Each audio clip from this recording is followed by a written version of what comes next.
Banyak yang membuat anak-anak muda hari-hari ini sebenarnya mereka kehilangan figur. Karena waktu itu lingkungan saya semuanya terlibat pergaulan bebas. Banyak orang-orang bilang begini, melayani itu beban.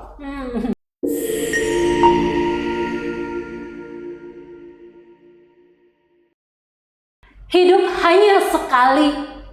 Katanya masa muda itu masa untuk dinikmati.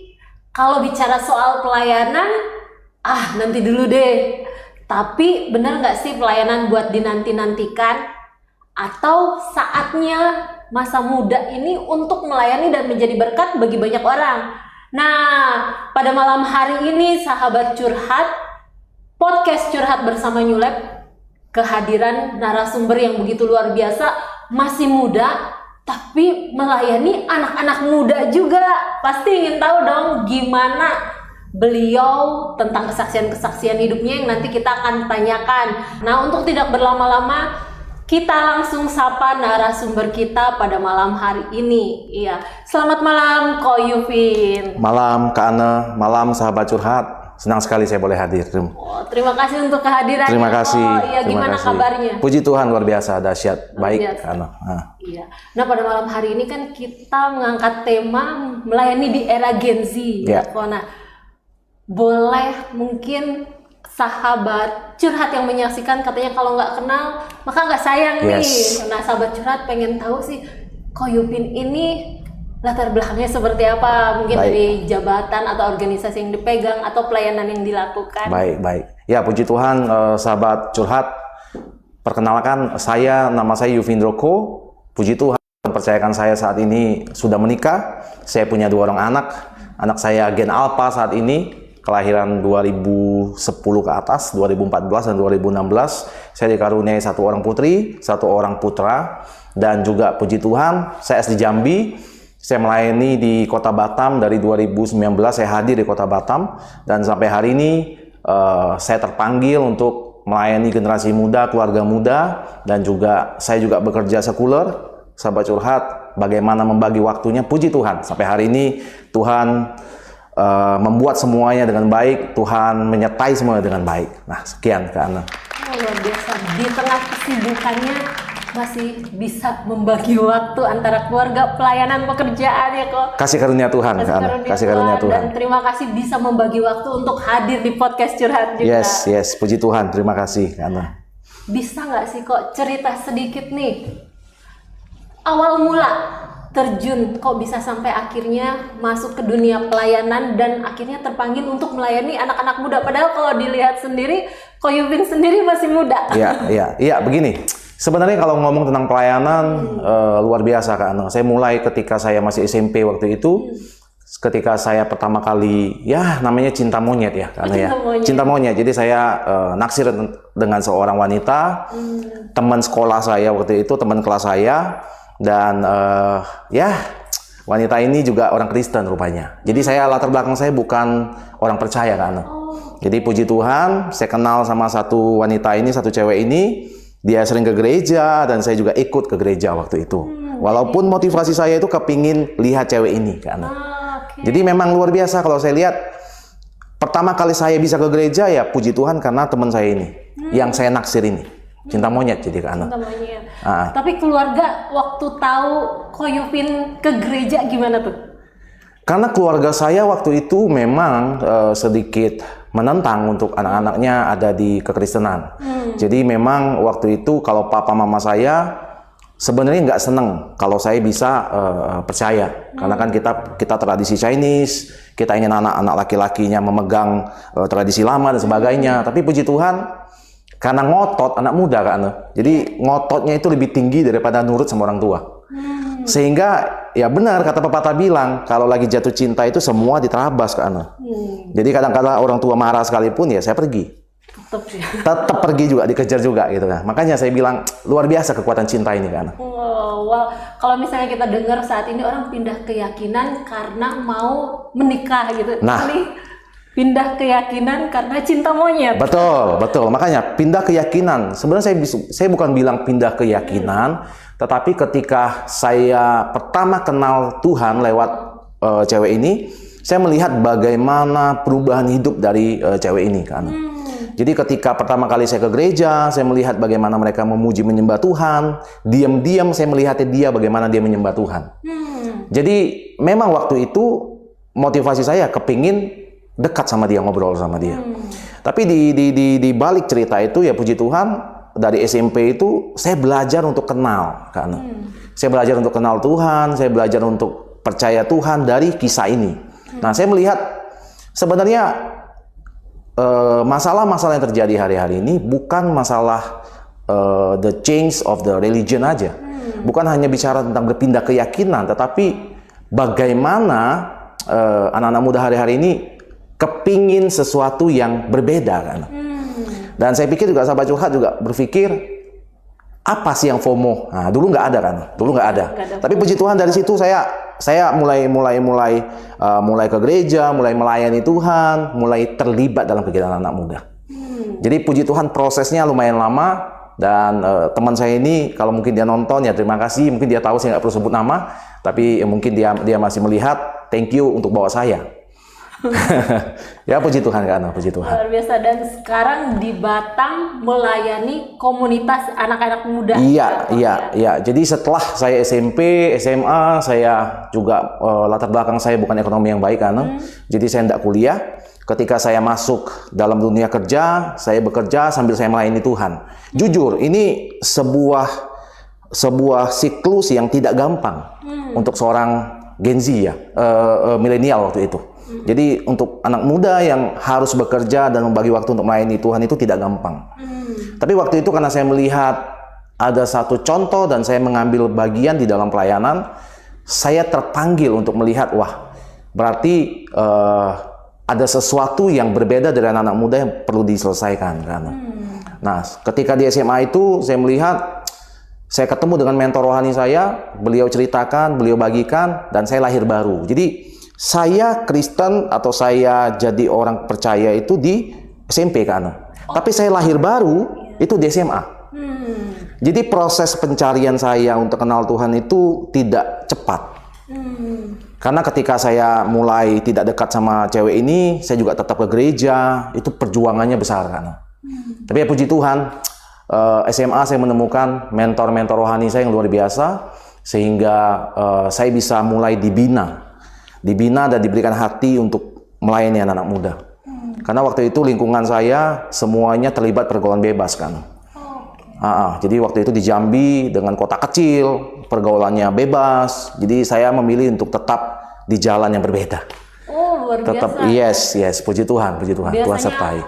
Anak muda ngikutin pergaulan, yes. Tetapi Ko Yufin memilih untuk berbeda dari anak-anak muda. Betul. Karena saya percaya sebuah pepatah bilang itu karena kalau seandainya ikan yang mati pasti akan ikut arus. Tapi kalau ikan yang hidup harus lawan arus. Nah, saya percaya waktu itu ketika saya lahir baru, saya ingin generasi saya ini bisa dipulihkan, diselamatkan. Dari SMA sudah. Dari SMA, benar. Jadi ketika lahir baru, Tuhan taruh dalam hati saya untuk bagaimana melayani anak-anak muda. Jadi saya bergerak. Ketika saya bergerak itu karena ketika saya kerja, saya mendirikan sebuah komunitas sosial lintas agama waktu itu. Apa tuh namanya kalau boleh tahu? Iya, namanya Kita Peduli Community. Jadi KPC. Nah, di Jambi. Jadi di tahun 2012 itu komunitas ini salah satu komunitas yang terkenal di Jambi kan. Karena yang terdiri dari anggota, yang terdiri dari relawan-relawan yang hadir itu mereka yang lintas agama yang terlibat. Jadi bukan salah satu agama. Nah, dari situ saya melihat tidak cukup berbuat baik sebenarnya. Harus ada sesuatu, kita berpikir sehabis ini apa yang mau dikerjakan. Nah, dari sana ketika saya mulai perintisan itu, saya berpikir, wah, saya harus punya hati lagi untuk selamatkan generasi saya. Karena banyak anak-anak muda yang terhilang kan. Jadi puji Tuhan memang dari saya SMP, SMA dan saya bekerja, sepertinya Tuhan menaruh panggilan anak-anak muda dalam hati saya. Sehingga buat saya anak-anak muda adalah aset yang memang dipersiapkan untuk masa depan. Dan iblis sedang merusak itu hari-hari ini. Jadi itu yang Ko Yufin lihat saat ini, bahwa banyak anak-anak muda yang jauh dari Tuhan, tersesat lah istilahnya. Benar Kak Ana, benar. Sampai satu waktu ketika saya mulai bekerja, saya melihat keluarga saya yang hancur berantakan, saya melihat waktu itu ekonomi kami yang tidak baik-baik saja. Sampai satu waktu saya ketemu dengan istri saya. Nah, ketemu istri saya juga sedikit lucu kan. Saya ini pengurus youth. Oh, oke. Jadi saya pengerja youth. Saya punya jemaat itu tidak datang kan. Dan ini istri saya. Jadi kami jadi suka itu karena di komunitas youth. Kami ibadah bareng, dia nggak hadir, saya besuk ke rumahnya. Jadi cinta lokasi di tengah ibadah youth kan. Jadi ya lumayan lucu itu kalau ceritanya itu. Dan kenal, kita sama-sama membina sebuah hubungan sampai satu waktu kita masuk ke dalam dunia pernikahan. Nah, ketika itu 2019 saya putuskan saya pindah ke Kota Batam. Saya bekerja di Kota Batam dan saya melihat bagaimana Tuhan membawa hari-hari ini. Jadi apa yang menjadi kerinduan hati dari dulu sampai sekarang karena cuma satu, saya ingin melihat anak-anak muda ini dipulihkan. Hati mereka harus kembali kepada Bapa. Hati mereka harus kembali kepada Bapa. Yes, karena kalau kita melihat sekarang masalah anak-anak muda ini banyak masalah yang mental health-nya itu bermasalah, mentality problem, dan juga banyak juga mereka ini terbawa arus kan. Nah, jangan lupa seperti yang tadi saya bilang itu ikan yang mati itu ikut arus, tapi ikan yang hidup pasti lawan arus. Nah, jadi untuk berbeda itu sebenarnya banyak tantangan juga pasti, kan? pasti. Tapi puji Tuhan kalau kita bergantung sama Tuhan, Tuhan pasti kuatkan kita. Seperti saya sampai hari ini saya kuat karena Tuhan. Kan? Kuat karena Tuhan. Yes. Tapi mungkin ada pengaruh dari mentor juga. Ada. Bapak rohani juga. Ada. Jadi memang saya dibentuk sampai hari ini. Dulu saya ini introvert kan. Jadi sahabat curhat saya dulu ini sangat introvert. Jadi saya ngomong di cermin, saya ngomong begini nggak berani. Saya takut. Kenapa? Karena memang dari dulu saya dididik ini, saya melihat bagaimana orang tua mendidik saya ini bukan untuk tampil atau berani berbicara punya bukan. Tapi memang saya menarik diri ketika ada tamu orang tua saya pun masuk kamar. Jadi saya bukan orang yang suka ngomong sebenarnya. Tapi karena saya ketemu mentor, saya bicara sama mentor arahin saya, kita sama-sama melayani, dia dorong saya sampai saya seperti ini. Jadi puji Tuhan itu peran mentor yang luar biasa kan. Dan saya melihat. Dulu introvert, sekarang pembicara di mana-mana. Yes, puji Tuhan, diberikan kesempatan oleh Tuhan. Jadi penting sekali pembapaan seperti yang memiliki mentor. Dan sekarang Pak Ko Yovin sendiri menjadi mentor bagi anak-anak muda. Yes. Sekarang puji Tuhan dari 2 tahun belakangan ini saya terpanggil untuk menjadi seorang mentor, seorang bapak rohani, koko rohani, kakak rohani buat banyak anak-anak muda, bukan cuma di rohani sebenarnya kan. Juga di sekuler juga saya melakukan sama. Jadi memang kalau di dalam kekristenan saya melihat saya ketemu dengan banyak anak-anak rohani saya ini, ada di rohani saya ini yang bermasalah itu dengan mental. Hubungan. Dan mindsetnya itu kadangkala mereka sudah berpikirnya itu sudah lari dari out of the box gitu loh. Jadi sehingga banyak yang membuat anak-anak muda hari-hari ini sebenarnya mereka kehilangan figur. Nah, puji Tuhan saya punya mentor, berapa kali saya dimentor, dan saya melihat bagaimana bapak rohani saya memperlakukan saya, bagaimana membina saya, itu yang saya ambil dan saya transfer kepada anak-anak rohani saya. Jadi itu aja, satu aja intinya, saya ingin mereka bisa menjadi dampak buat lingkungannya. Dan juga satu Kak Ana, saya juga sedang merintis sebuah pelayanan komunitas anak-anak muda, itu namanya EDC. EDC apa tuh? EDC, Eagle Disciple Community. Nah, kalau bicara tentang Eagle, memang dari dulu ketika saya dimentorin, kita bicara tentang elang, tentang Raja Wali. Bagaimana Raja Wali bisa melihat, bagaimana Raja Wali bisa berfokus, bagaimana Raja Wali bisa tidak menyerah ketika di tengah badai. Justru di tengah badai, Raja Wali semakin terbang tinggi. Nah, komunitas ini dibangun untuk apa kan? Bukan gereja. Karena komunitas ini dibangun ingin membawa anak-anak muda, keluarga muda, pasangan muda, para pelayan-pelayan sekuler yang muda-muda ini, supaya mereka ini masuk ke dalam sebuah komunitas yang baik. Karena firman Tuhan bilang kan ya, pergaulan yang buruk merusak kebiasaan yang baik. Jadi saya percaya di dalam sebuah hubungan itu harus ada connected. Jadi sebagai bapak, sebagai seorang pemimpin, sebagai seorang bapak rohani, saya rindu anak-anak rohani saya bisa tergembalakan dalam komunitas. Sehingga mereka jadi berkat, jadi dampak nantinya di gereja mereka masing-masing kan. Oh, oke. Berarti tidak menarik Tidak. anak muda di Tidak. gereja mana gitu Tetap ya? mereka harus menjadi berkat di gereja masing-masing. Oke, Tapi ketika mereka rindu dibapain, mereka rindu untuk boleh mengalami sebuah perjumpaan dengan Bapak yang mungkin gereja saat ini belum bisa kasih sama mereka. Itulah tugas saya, bagaimana harus menjadi Bapak buat mereka. Dan mereka nantinya juga harus jadi Bapak kan. Kalau kita ngomong tentang Bapak rohani, itu bukan bicara tentang gender. Oke. Ya, bukan hanya pria yang jadi bapak, bukan kan. Jadi kalau saya percaya, beberapa mentor saya waktu itu ada juga yang cewek. Ada juga kakak rohani saya yang saya panggil bapak rohani saya, mereka memang punya jiwa itu memang jiwa Kristus. Jadi sebenarnya banyak orang berpikir bapak rohani itu harus pria. Salah kan? Kalau menurut saya salah. Kenapa? Ketika wanita punya bapak rohani, ketika wanita punya kakak rohani, itu juga bisa wanita sebenarnya. Dan fungsi bapak ini kan bukan hanya sekedar bapak dan anak biasa, tetapi fungsi bapak dan anak ini adalah fungsi di mana ada hubungan timbal balik, konektivitasnya itu ketemu kan. Nah, itu yang saya pegang hari ini. Tapi kalau misalnya kita ngelihat anak muda ini kan masih suka bertindak semau gue, Yes. istilahnya gitu. Yes. Apa sih dari pengalaman yang Ko Yufin alami selama melayani anak-anak muda ini, tantangan terbesarnya? Sebenarnya kalau ngomong tentang anak muda ini, sebuah pelayanan yang memang mungkin berbeda dengan orang perintisan gereja kan. Kenapa berbeda saya bilang? Karena kalau kita perintisan gereja, kita sudah punya tim yang kira-kira support atau beberapa keluarga yang support dan berjalan. Tapi kalau anak-anak muda ini berbicara mengenai bagaimana respon mereka, bagaimana moody mereka, bagaimana mereka kalau lagi moodnya lagi turun kan, wah itu repot sekali. Dan tantangan terbesar saya ya menghadapi moody. Jadi ketika mereka kadangkala ya Tuhan tahu dalam hati saya untuk mentori dia, tapi dia kemudian kadangkala WA kita itu bisa dibalas 4-5 hari kemudian kan. Jadi kita pengen ketemu nih, 4-5 hari kemudian baru dibalas. Nah, ada satu waktu bulan lalu saya kontak seorang anak muda, itu dibalasnya saya itu 1 bulan kemudian. Tapi karena hati Bapak itu ada, Iya, tetap dilayani. Tetap saya layani kan.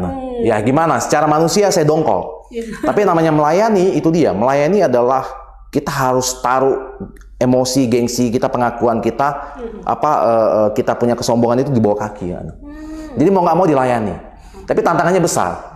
Makanya tidak semua saya rasa hari-hari ini yang dipanggil di generasi ini. Tapi buat saya generasi ini kalau bukan kita, bukan generasi ini, bukan saya, bukan Kak Ana, bukan kita semua, siapa lagi? Karena makin hari kan generasi ini semakin trennya menurun kan. Tadi Ko Yufin sendiri di awal bilang kalau misalnya punya anak yang masih teenager juga kan. Benar.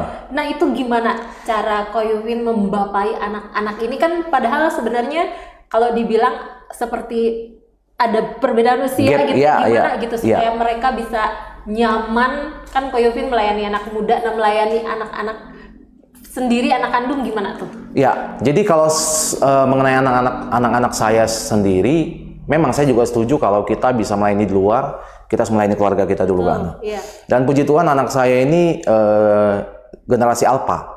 Generasi Alpha ini kadangkala bahasanya pun yang dipakai itu juga bahasa yang kita susah mengerti. Tapi saya sepakat sama istri saya begini, anak saya 2, yang satu kelas 5 SD, yang satu kelas 3 SD. Mereka ini saya didik dari awal, kami didik dari awal, ketika mereka melakukan sesuatu tidak sesuai dengan apa yang kita mau, atau mungkin mereka mengikuti lomba, tidak menang sekalipun, kami selalu didik mereka, kami selalu bilang sama mereka, thank you buat your effort. Jadi ada penerimaan yang kami tanamkan dari dini kepada mereka. Jadi kami tidak menuntut harus dalam pelajaran mereka ranking 1 semua. Bukan berarti ranking 1 salah kan. Tapi menurut saya, menurut kami, mentality itu harus dibangun dari usia belia. Nah, generasi Alpha ini adalah generasi yang memang saat ini tidak bisa dikekang seperti generasi kita mungkin kan. Beda sekali. Jadi ketika mereka ada masalah, mereka pengen ngomong sesuatu, mereka bisa ngomong sama papi dan maminya. Jadi ada hubungan gitu loh. Walaupun gapnya tinggi, besar, tapi yang kami lakukan adalah kami mencoba menerima segala kondisi mereka. Kami tidak menuntut mereka harus ranking 1, juara 1, enggak. Apapun yang mereka kerjakan, dan kalau mereka kerjakan yang terbaik, kami akan support mereka. Jadi ya seimbang perlu ketika melayani. Ketika kita bicara tentang melayani itu keluarga dan di luar keluarga itu harus sejalan ya Kak Ana ya. Iya, karena ada istilah katanya melayani di luar tapi keluarga nggak dilayani. Betul. Tapi ini harus keluarga juga dilayani. Betul. Di luar juga berdampak. Yes, seperti yes, itu. yes. Ada nggak kok pengalaman yang paling terkesan nih saat melayani anak-anak muda? Ada Kak Ana. Oke, satu waktu ketika saya melayani seorang anak muda, dia pria, 3 tahun yang lalu. Nah, ketika itu saya ketemu sama anak ini di salah satu kafe, dan ketika kita kenalan, kita ngobrol, kan teman saya yang kenalin, kita ngobrol, kita ketemu sama nih anak, dan dia cerita kan, dia punya masalah itu ditolak sama orang tuanya, dia punya masalah itu merasa alone. Dia merasa sendirian, tidak ada orang yang ngertiin dia. Anak ini umurnya sekitar 17 tahun. Ketika itu saya ketemu dan dia cuma ngomong gini sama saya. Kok saya nggak tahu habis ini apakah saya masih mau menjalani hidup saya atau saya mau akhiri hidup saya. Saya merasa Tuhan itu cuma milik orang-orang yang happy aja. Ketika saya dengar itu karena dia ngomong Tuhan itu hanya milik mereka-mereka yang bahagia, hidup mereka yang baik-baik saja. Tapi Tuhan itu tidak untuk kami-kami yang bermasalah seperti ini. Saya terenyuh kan. Jadi ketika itu dia bicara, saya mulai mentori dia, saya mulai follow up sama dia. Saya lihat bagaimana perubahan hidupnya. Tapi satu kata itu yang membuat saya sampai hari ini berpikir, dan saya juga tanamkan dalam diri saya bahwa Tuhan itu sebenarnya tidak muluk-muluk kok. Tuhan itu tidak menuntut kita untuk perfect. Tetapi Tuhan cuma minta satu, kalau kita datang kepada Tuhan dengan apa adanya. Tuhan tidak minta kita itu ada apanya kan. Dan ketika itu saya melihat, saya layani dia, puji Tuhan hari ini dia melayani Tuhan di salah satu kota di Sumatera. Puji Tuhan, puji Tuhan. Jadi buat saya sebuah keindahan kesan saya, kalau anak-anak muda ini kan merasa alone itu, lonely itu kan, mereka bisa berpikir kemana-mana. Sampai ada beberapa yang mencoba bunuh diri, beberapa yang mencoba mengakhiri hidup dan sebagainya. Dan saya lihat, wow, luar biasa gitu. Jadi memang perjuangannya itu selain effort waktu kita juga harus belajar untuk bagaimana kita mengikuti mudi mereka kan. Iya, itu tidak gampang. Saya melihat di media sosial juga banyak anak-anak muda yang ingin mengakhiri hidupnya karena udah bingung, nggak tahu tujuannya kemana gitu. Benar. Nah, buat sahabat curhat, kalau misalnya saat ini mengalami pergumulan, bingung nih, nggak tahu arah tujuan hidupnya mau kemana gitu ya, pengen ketemu sama narasumber kita malam hari ini, Pak Yufin, bisa ya? Bisa, sangat bisa Kak. Boleh. Teman-teman juga bisa add Instagram kita di Eagle Disciple Community, itu semua digabung. Juga nanti kita bisa melayani teman-teman untuk lebih bagaimana melayani teman-teman, bagaimana menerima aduan-aduan ataupun teman-teman punya curhat. Dan juga nanti teman-teman bisa jadi berkat di gereja teman-teman semua, sahabat curhat. Ya. Ada dengar-dengar lagi nulis buku nih, Ko Yufin nih. Iya, benar Kak Ana. Jadi puji Tuhan karena memang saya dipanggil hari-hari ini melayani Tuhan di fathership, di pembapaan. Jadi saya sedang mulai menulis tentang sebuah buku tentang fathership Kak Ana. Jadi bagaimana hati bapak-bapak itu bisa, hati anak-anak kembali kepada bapak-bapak dan hati bapak kembali kepada anak. Berdasarkan pengalaman saya, bagaimana Alkitab mencatat, bagaimana Alkitab mengajarkan, dan bagaimana yang saya alami. Ya, doakan Kak Ana, mungkin dalam waktu dekat akan segera selesai dan mungkin bisa diterbitkan segera gitu. Jadi buat sahabat curhat yang lagi mengalami pergumulan, kebingungan, nggak tahu arah tujuan, nah bukan secara kebetulan, boleh tadi follow Instagramnya. Yes, Eagle Disciple Community. Oke, boleh langsung dicari, di searching nih, dan di follow. Siap, follow, boleh kirim silakan. pesan kalau mau curhat-curhat langsung ya, atau mungkin mau dimentor oleh Ko Yufin. Yes. Iya. Nah, banyak orang mendefinisikan soal pelayanan ini buat Pak Yufin sendiri nih. Pelayanan itu apa sih? Sebenarnya pelayanan itu tidak muluk-muluk Ana, kalau menurut saya. Karena kadangkala banyak hari-hari ini orang-orang berpikiran, anak muda berpikiran pelayanan itu harus 24 jam di gereja. Kalau buat saya, dan firman Tuhan juga jelas menuliskan bahwa kalau kita melayani, kita harus melayani itu dengan hati. Nah, hati di sini adalah ketika sahabat curhat dan semua teman-teman yang mendengarkan acara ini, kita ketika memberi diri kita, ketika kita bilang sama Tuhan, kita mengucap syukur, kita berterima kasih atas apa yang Tuhan berikan selama ini, itu bentuk yang kita berikan buat Tuhan adalah melayani. Jadi banyak orang-orang bilang begini, melayani itu beban. Gitu kan, wah jadwalnya padat banget, wah jadwal susah tuh, capek kerja, capek begini. Tapi buat saya, ketika hari ini pun saya diminta pelayanan sekalipun, saya bersuka cita kan. Karena buat saya itu melayani itu sebuah kehormatan yang tidak akan pernah saya terima kapanpun. Karena Tuhan mempercayakan saya hidup sampai hari ini, apa yang saya balas? Mungkin saya tidak bisa balas dari segi pelayanan saja. Ketika kita berikan hidup kita, makanya Roma 12 ayat 1 kan bilang, persembahan yang hidup itu persembahan hidup kita secara penuh kan. Tapi ya puji Tuhan hari ini, ya ketika ngomong tentang melayani, marilah kita melayani atas dasar memang kita bersyukur sama Tuhan. Kita mau berikan yang bisa kita berikan buat Tuhan. Bukan hanya waktu.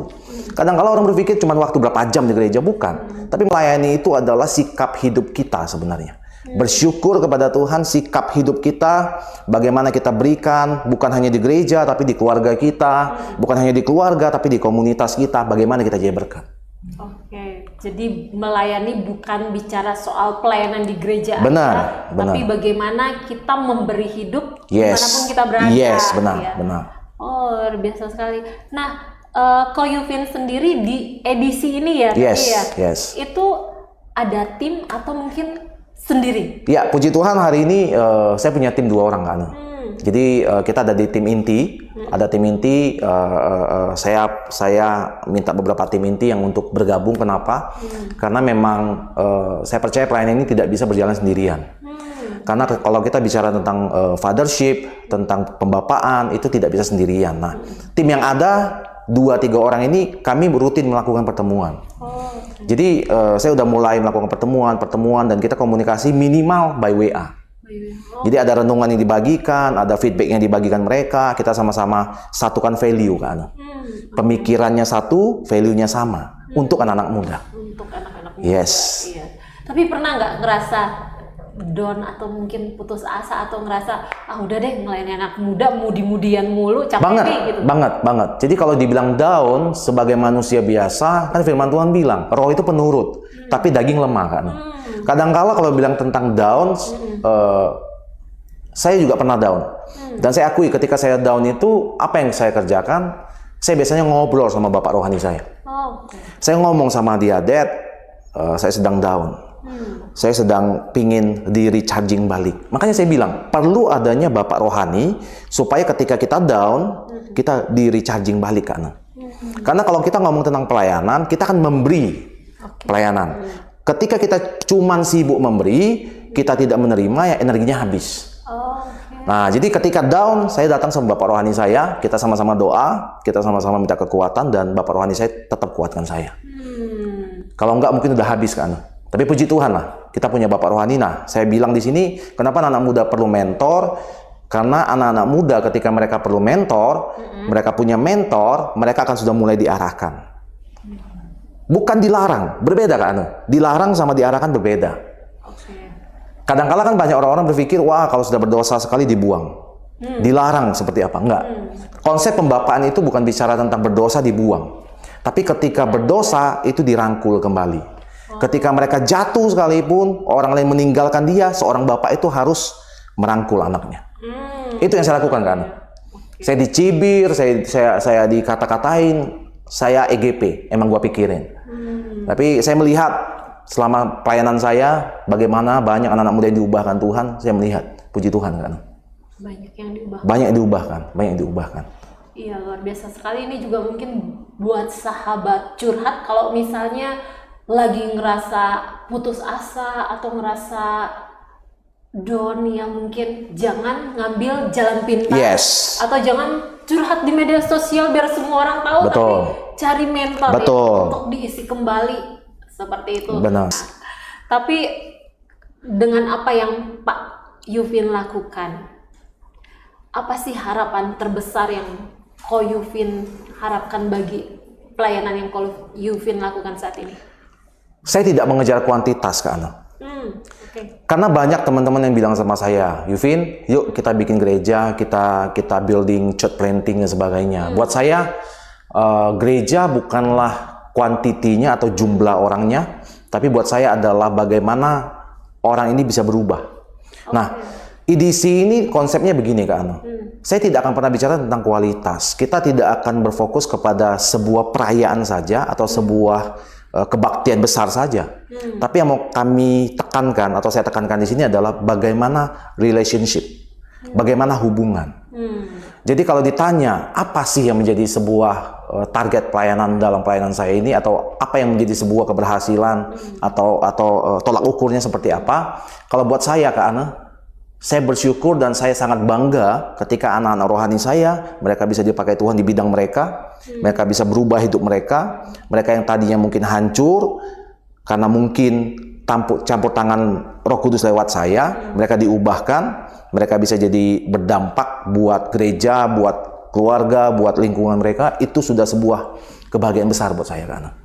Dan itu yang tolak ukur yang kami buat sekarang ini. Goals kami adalah bagaimana anak-anak ini berubah dan mereka bisa diberkati di gereja masing-masing. Itu kan. Tapi kalau misalnya sekarang anak-anak muda yang belum mau melayani, masih ingin menikmati masa mudanya, masih ingin hidup semau gue nih, pesan Ko Yufin buat anak-anak mudanya? Nah, sebenarnya sahabat curhat, kalau bicara tentang anak-anak muda, siapa yang tidak mau bebas? Ketika saya mulai memutuskan untuk melayani Tuhan, umur saya waktu itu masih sekitar 15 tahun dan 16 tahun, sahabat curhat. Tapi ketika saya mengambil sebuah keputusan untuk saya melayani Tuhan, itu bukan berarti mematikan masa muda kita, bukan. Makanya, konsep ini bukan bicara tentang mengekang, tetapi sebenarnya mengarahkan. Kenapa sekarang banyak anak-anak muda yang Gen Z sekarang atau generasi strawberry sekarang, ketika mereka ditekan sedikit, mereka sudah mulai hancur hidupnya. Sepertinya generasi strawberry, Kak Ana. Jadi kelihatannya itu baik, bagus, tapi begitu dipegang sedikit, luarnya bagus, begitu dipegang sedikit udah hancur.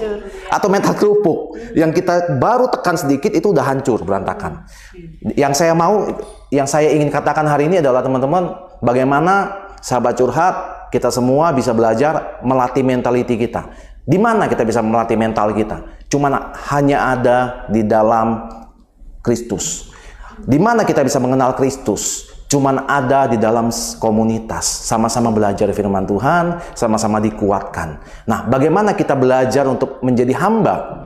Karena kalau kita bicara tentang generasi muda, banyak hari-hari ini generasi muda yang tidak berfokusnya itu, kepinginnya itu pengakuan saja, kan? Jadi tidak lagi, ya pokoknya aku pengen diakui terus gitu loh. Nah, belajar menjadi hamba itu ada di dalam sebuah komunitas, ada di dalam sebuah pelayanan.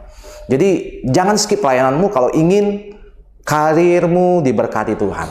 Jangan skip hidupmu untuk kasih semangat Tuhan kalau engkau tidak mau melihat bagaimana Tuhan bekerja untuk memperbesar kapasitasmu. Jadi mulailah untuk melayani Tuhan dimanapun Tuhan ingin engkau melayani. Komunitas itu penting, yes. Mentor itu juga benar, sangat penting, sangat penting. Oke.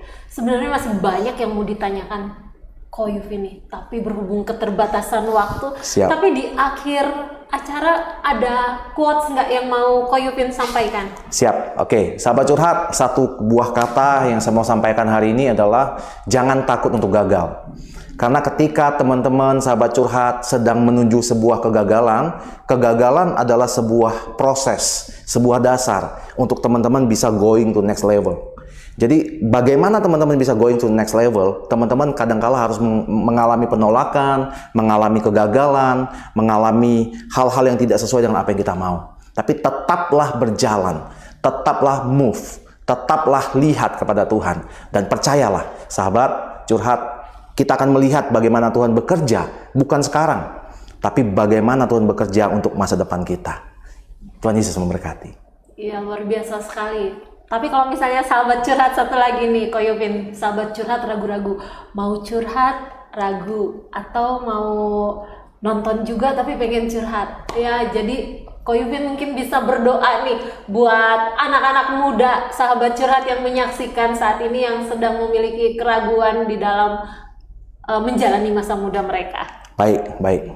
Mari kita berdoa. Tuhan Yesus, terima kasih, kami bersyukur kalau malam hari ini kami boleh bersama-sama kami belajar tentang sebuah generasi yang Tuhan sangat cinta, Tuhan sangat rindukan generasi ini menjadi berkat. Terima kasih buat setiap sahabat curhat yang boleh join, yang boleh ada. Kami minta Tuhan Yesus, kami berdoa buat mereka yang sedang ada di masa-masa kelam dalam hidup mereka. Kami minta Tuhan Yesus buat mereka yang sedang membutuhkan figur seorang bapak, figur mentor rohani. Tuhan, kami tidak tahu apa yang menjadi persoalan setiap sahabat curhat. Kami tidak tahu apa yang sedang dialaminya. Mungkin persoalan membuat hidup mereka semakin terhimpit. Tapi kami percaya Engkau Allah yang sama. Engkau Allah yang terus menolong hidup mereka. Engkau Allah yang terus gendong mereka. Bahkan firman-Mu bilang Tuhan, ketika kami jatuh, kami tidak akan pernah sampai tergeletak. Terima kasih Bapak yang baik. Kami berdoa buat setiap anak-anak muda yang boleh menonton acara curhat bersama New Life ini. Tuhan terus pakai hidup mereka Tuhan. Kalau mereka saat ini ingin melepaskan isi hati mereka, kalau saat ini mereka sedang ingin berubah, kami minta Roh Kudus Engkau berbicara, Engkau bekerja secara spesifik kepada pribadi lepas pribadi. Kami minta apa yang kami bicarakan hari ini, apa yang mereka dengar hari ini, itu semua boleh menjadi sebuah rema dalam hidup mereka. Dan mereka akan menjadi anak-anak muda yang berbeda dari sebelumnya. Terima kasih Bapak yang baik, terima kasih. Kami minta Tuhan Yesus, semua kami boleh terus melihat bagaimana cara Tuhan melihat dalam hidup kami. Kami bersyukur Bapak yang baik, kami bersyukur. Kami serahkan semua sahabat curhat ke dalam tangan kasih Tuhan. Buat semua tim juga Tuhan berkati, Tuhan sertai. Buat program ini juga Tuhan terus berkati. Semakin hari menjadi berkat bagi banyak orang. Terima kasih Bapak yang baik, di dalam nama Tuhan Yesus kami serahkan. Haleluya.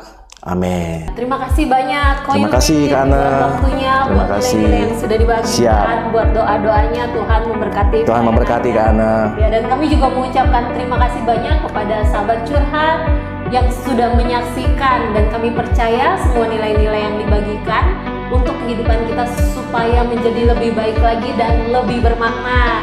Ya, sahabat curhat bersama New Life, terus saksikan siaran curhat bersama New Life setiap hari Kamis jam 7 malam hanya di channel YouTube New Life Batam. New Life